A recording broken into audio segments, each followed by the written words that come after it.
Drivers, start your engines!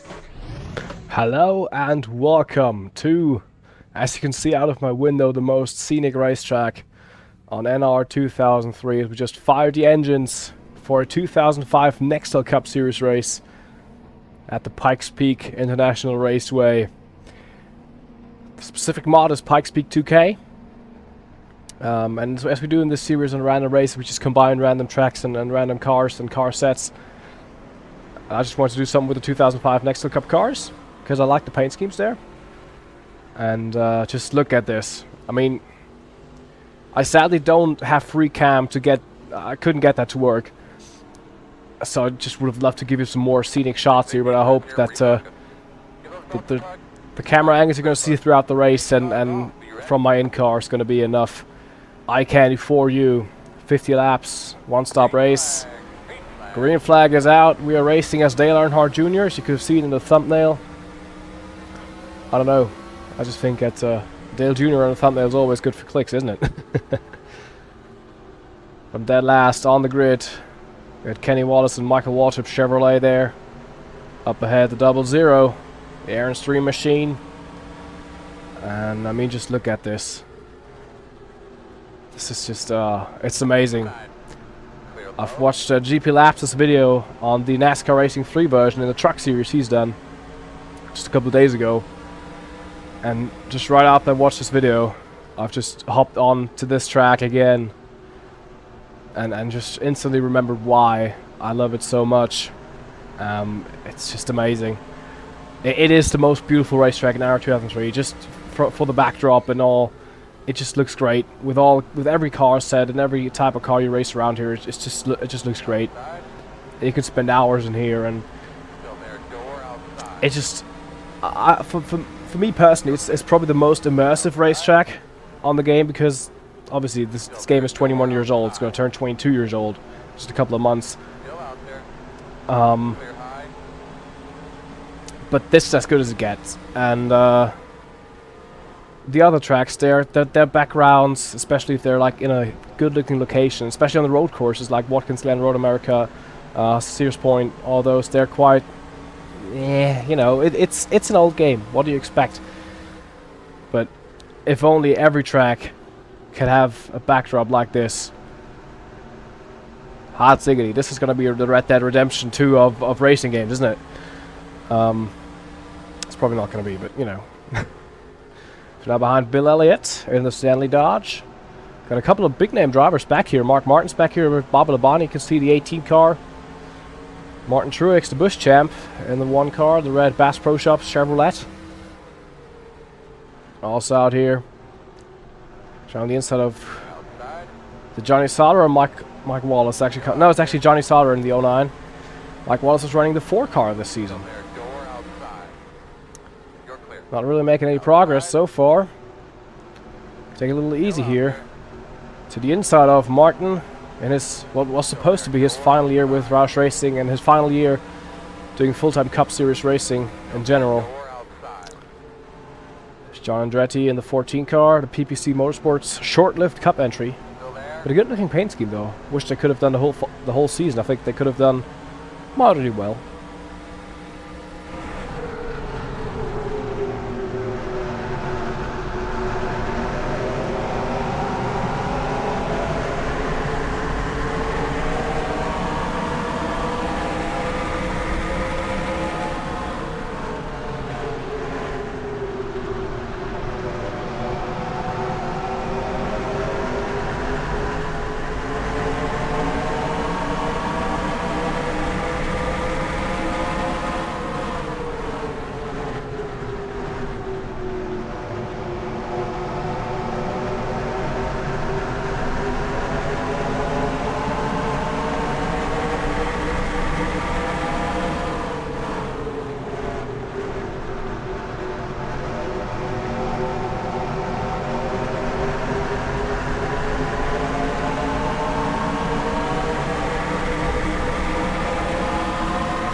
I've got the Georgia Pacific Dodge of Cal Petty ahead.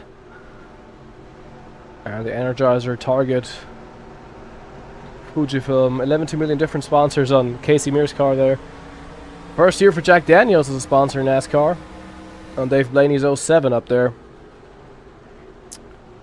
Can we slide under here? Yes, we can. Beautiful done. You're in KP. Last year with that sponsorship, but I will admit, his brawny Georgia Pacific scheme he ran that year just looked absolutely great on that Charger body style. I mean, Dodge really, I mean, the Charger is one of the most beautiful Gen 4 cars in my opinion of all time. First iteration they ran in 2005 and 6 kind of sucked with that huge snout that was kind of just not very aerodynamic. So a lot of teams ran, from what I can tell, especially in 2006 that they ran the old Intrepid style nose before they changed that for 2007.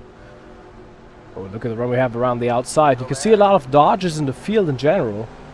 I think there was only 6 or 7 full-time Fords. So 2005 was kind of a year where like no one would run a Ford. You had the 2 Yates cars, the 5 Roush cars, the Wood Brothers, and Hermie Sadler's number 66 team. That were your Fords, and then everyone else running Chevys and Dodges. So we have Jeremy Mayfield up here in the Dodge. Casey Mears obviously 77.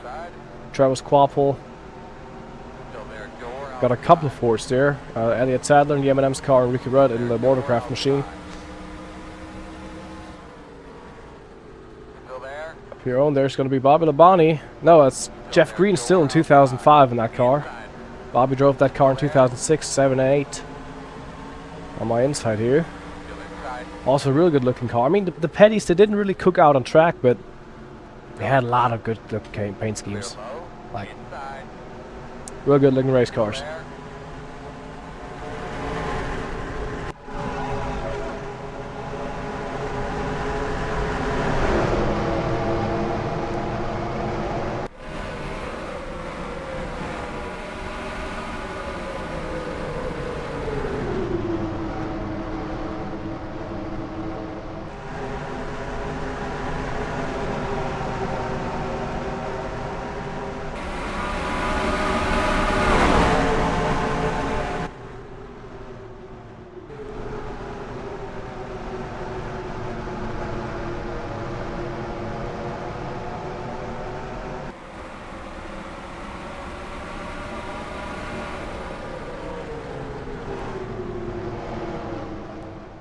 There we have the only owner driver of 2005. That's Robbie Gordon, the Jim Beam Chevrolet. Also great looking scheme.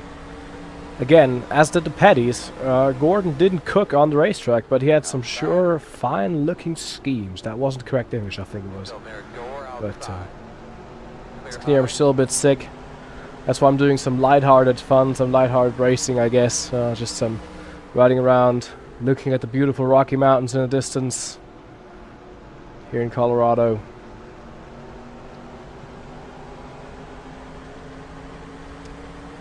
God, I love this racetrack. It's just so amazing to look at. Just gets me every time, gets me dreaming about being a lone cowboy, riding around here on my horse. I just call it Horsey McHorseface. Oh, look who we got here, the 5 car. There's a little baby Kyle Busch in there. Wasn't he 19 when he started? You have to correct me in the comments on this if I'm wrong, but wasn't he 19 when he started driving that car? I think he was. So it means the Kyle Busch I'm racing against here, who was a full-time NASCAR Nextel Cup Series driver with Hendrick Motorsports, was younger than I am right now. Because I'm going to turn 21 in February. We put it on halfway, so we're going to have a look at the race standings right now at the top 10. It's a bit of a wonky top 10, but I like it that way. Ooh, I think maybe our pit stop's starting. Yes, they are! Some people come down on pit lane. So, as we're going to have pit stops here at halfway, Jimmy Johnson leads from Biffle, Joe Nemechek, Michael Waltrip, Jeff Gordon, the Carl Edwards, Mike Bliss, Kurt Busch, Tony Stewart, and Dale Jarrett. Now Joe Nemechek took the lead. Still have a lot of fuel. Actually, I don't know why they're pitting that early. Doing good. Be nice. Pick them off one at a time. I don't know, but I don't want to, like, break this race. We're not coming in. So we're going to stay out. Fucking hell, Elliott Sadler came down real late.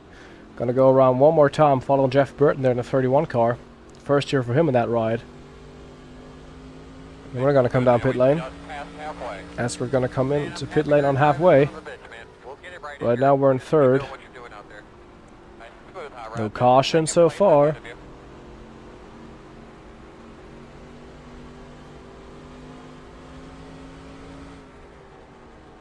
Coming down to pit lane, have to enter pit lane here on the backstretch.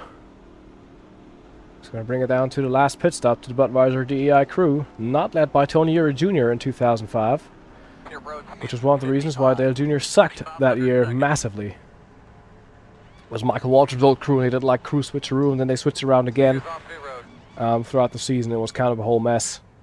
So DEI's 2005 was horrible. But, you know. Go, Diego! Go, go, go, go! Hard! Your road speed 55. 4,500 seconds. Watch your speed. 4,500 seconds. Go next. I think we made up some time there on Jeff Burton, didn't we?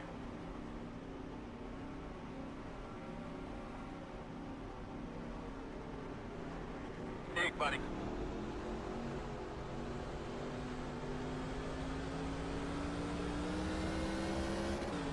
Get out there, go, go, go! Outside.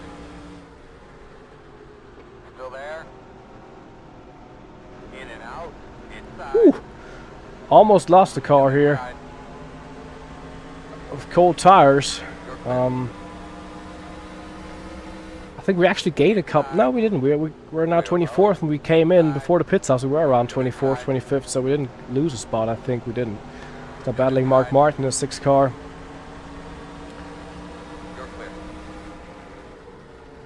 Can make the outside line work here early in the run. I've almost wrecked it again.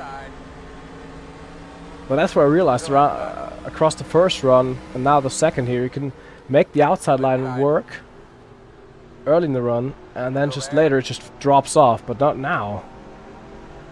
Okay, well maybe we have to wait a little bit to get the car where we want to have it. Almost wrecked it there a couple of times.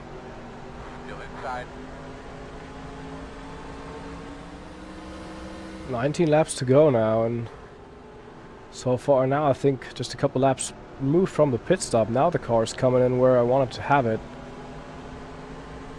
It took really long for tires to heat up, I feel like. It was just a little bit twitchy all the time. Or maybe the AI just were a little faster and then got there in a better operating window. A little bit. Let's see if I can make the outside line work now. So we're stuck here in 25th. I want to get a top 20 here, which I think very much doable. Yeah, now you can see there's that outside line grip working now. Okay, it takes 5, 6, 7 laps to get that to work. It's good to know. Yeah, just look at the speed difference I can carry into that corner, and just still get on the throttle quite a good time, and then just use the momentum. That's good. That's good. Here we have Casey Kane and Mark Martin battling. I'll defend off Jamie McMurray there behind me as we went to the inside line. But now he's going to come around here and get that inside. And I thought Kane was going to be a little bit faster around the outside against Martin, as he is now. Going to follow him through there on the 6 car. And then almost wreck him. And go around him. That's what I want to do here. Around Kane and around Martin, who try to launch a little counter-attack. That's how you make up a couple spots. On the Pikes Peak International Raceway, with Dave Blaney and Jason Leffler battling here. Just ahead.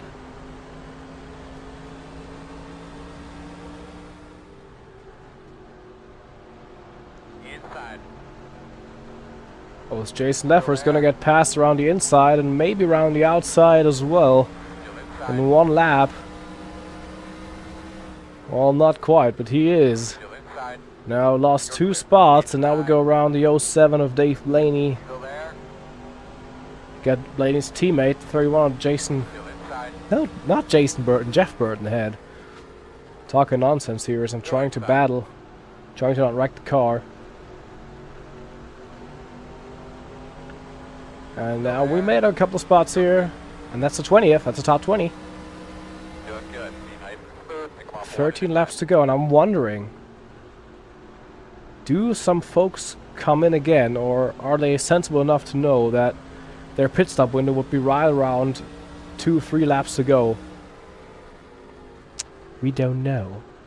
Because if they do, I'm just going to take the top 5 spot away from them, because I'm not coming down again.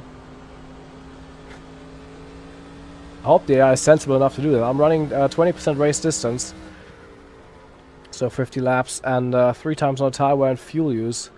Probably should have gone with 2 times. Would have been a longer first green flag run, but I don't know, we'll see. And if not, maybe it's going to be one of those good old fuel thrillers where there's only like 2-3 oddballs like me who can go to the end and sneak away a good result. Now 11 laps to go here.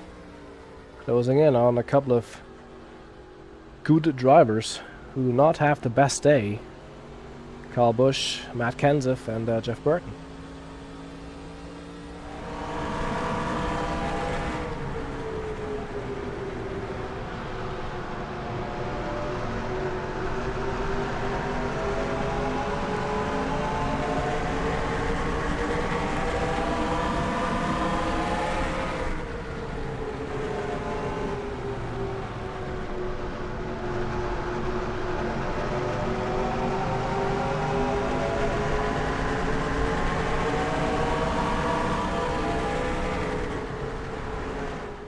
Jeff Burton right in the rear bumper of his former teammate.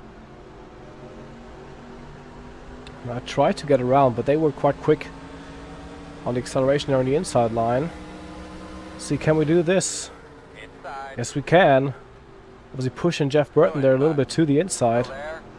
So I ride the back bumper of Kyle Busch. Around Kenseth. Around Burton. Maybe to the inside of Kyle Busch. Nope. Maybe to the outside. He's got some damage there to his race car. You see out there, but make that move stick. Right around the wall. 3 spots in 1 lap. I'll happily take that up to 17th. We got Scotty Riggs in the 10 car. The Valvoline Chevrolet up ahead. God, I just look at these mountains. I'm sorry, I have to point it out again. Just look at them. And it's just eye candy all the way around. Like, I think the worst, I guess the worst detail, and even that doesn't really matter to me, I think. Well, it doesn't. The worst looking part of this track is probably the crowd. And even that, you just blaze past them and you're focused on the cars ahead and not really on the crowd. So it doesn't really matter, I think. To me, at least, it doesn't. And we have the Goodyear blimp, which is saw it fly over there. And I don't know, this track it just looks so good. I don't know who exactly made this one, but whoever did it, you are the man or the woman. I don't know. They did a really fine job at making this track look like it does. I mean, just as I said, it's the most scenic racetrack in NR2003, and if there's not coming along like Road America or maybe some other track in like a really good looking location in real life that is as stunning as this, but 5 laps to go. This track will keep that title. As we're up to 16th, we have Ken Schrader ahead, who's having a good top 20 run here in the BAM Racing Dodge. It's real good for him, but trying to get that spot. Don't know if a top 10 is really on the cards. Top 10 spot will be Tony Stewart, I think it is, if I'm counting right. So we have to pass a couple of cars with now coming to 4 laps to go. Could be a bit dicey, but we'll see about that. they're battling. They're losing themselves some time. And you can see we're just right on their rear bumpers. Inside. Right on past Schrader. Got Kurt Busch, the defending champion in 2005. Still there. Being a little bit slow. Inside. There's Rusty Wallace in his final NASCAR season, the 2-car. His final NASCAR season in general. Dropped to 14th. Round in 89 champ. Good run Chevy of Kevin Harvick's up next. Passing him on the outside as well. Go inside. You're clear. Yeah, they're going to the end with their worn out tires. I just can breeze right on past them. I took it quite easy early in the run, apart from the little wiggles I had there. Up to 12 and a top 10 with 2 to go is definitely on the cards, as we just moved ourselves into a top 10 spot past Tony Stewart. Clear low. There's Michael Waltrip, teammate. Coming to the white flag. Don't want to attack him on down into the inside here. You can see I've been a little bit struggling to going to the inside. It's just a bit wobbly, the car, and I don't want to lose it here that late in the race. As we take the white flag, White flag. and now we can send it down the inside of Mikey into 9th. Brother, go get 'em. You're doing exactly what you Ryan need to do. Vickers is up next, but not gonna get there in time. Checkered flag. Gonna see who's won this race in just a moment. As we round 3 and 4 now for the final time. A little wide. And down the front stretch we go, crossing the line to finish 9th from last on the grid in 50 laps. Keep digging. Actually 7th? Checkers, buddy. Oh, there were a couple of donkeys come down the pit lane, and Elliott Sadler just gives me a good run. Ran hard today. Good job, run guys. in here. Little bump of friendliness there. Just gonna run one lap of honor around here. We didn't win the race, but just taking it all in again, one more time. Going through the results, Jimmy Johnson won from Mike Bliss. Alrighty, I mean, Jimmy just pulled out a gap on the field. Mike Bliss second, great run for the Haas team. Joe Nemechek, great run for him. Carl Edwards, Dale Jarrett, top 5. Ryan Vickers, myself, Waltrip, Sadler, and Stewart, you were top 10. There he is, Jimmy Johnson, showing some muscle, putting on a clinic, almost 10 seconds on the 2 Hendrick powered cars, by the way. So Hendrick engines actually sweep the top 3 on the podium there, but yeah, it was a fun race. If you'd love to see more of that, obviously I think you do, because it's fun, just these one-off races, just somewhere, some cars, and just having a good old time. As you could hear, my voice is I'm still coming off of a weird cold. It wasn't like the ones I usually have anyway. If you enjoyed this episode, leave a like, subscribe, see you out next time for whatever I do next. Yeah, have a good one, goodbye.